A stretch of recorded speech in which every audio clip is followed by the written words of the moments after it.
if it's not abundantly clear in your life by now, Satan is awful tricky.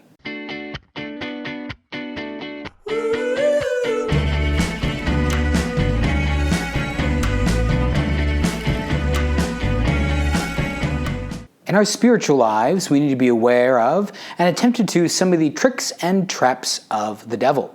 As it says in one of the letters of St. Peter, that we need to be alert because our opponent, the devil, is prowling like a roaring lion looking for someone to devour. So resist him, solid in your faith. I want to solidify your faith a little this day about one of the things, how the enemy seeks to trap you and hurt you and lead you into more sin.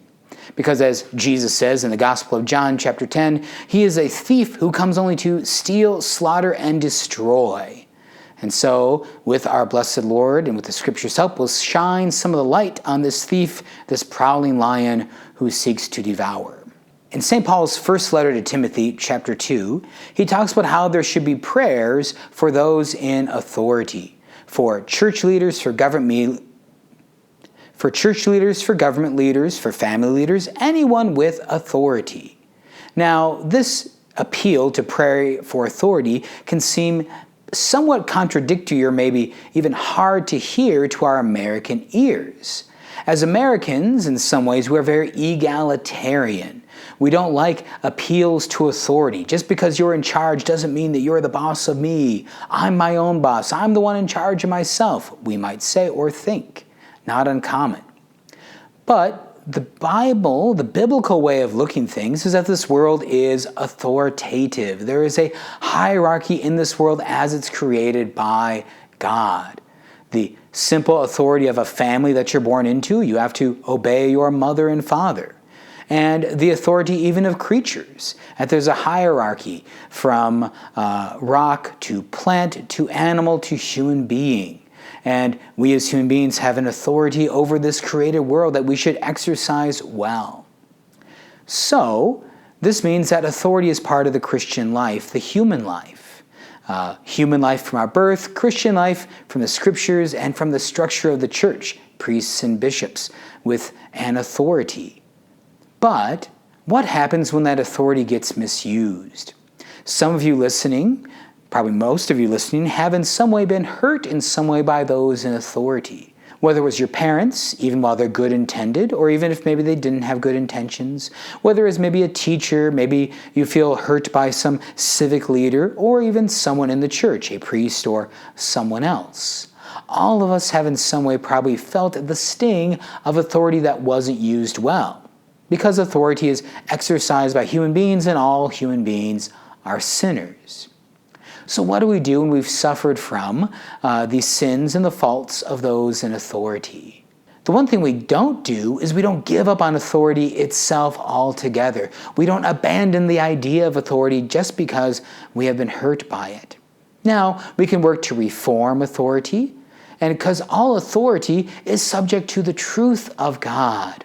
All authority is subject to His perfection, and all authority will be judged by God for how it exercises and carries out the stewardship.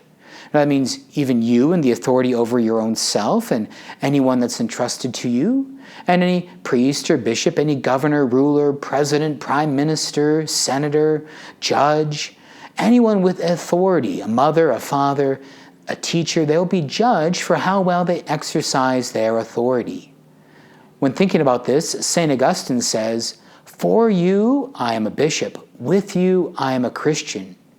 As a Christian I hope in Jesus' mercy. As a bishop I fear at His judgment, for He will hold me accountable to how I led your flock." So, if we suffer from the sins of authority, we don't just reject authority outright, because that would be giving Satan a second victory.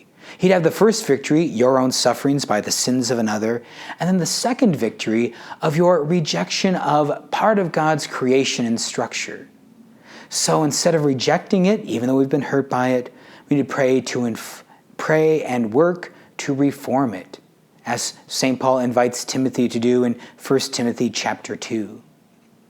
Now, if you've suffered in any way, make sure you're always asking for the healing grace of God. Make sure you're finding people to help you with that grace. a priest, a counselor, someone that you can talk to in that way. And sometimes you have to defend yourself against people who have authority in your life and don't wield it virtuously and correctly. But at the end of the day, we will all have to bend our own knee at the ultimate authority, our Lord Jesus Christ.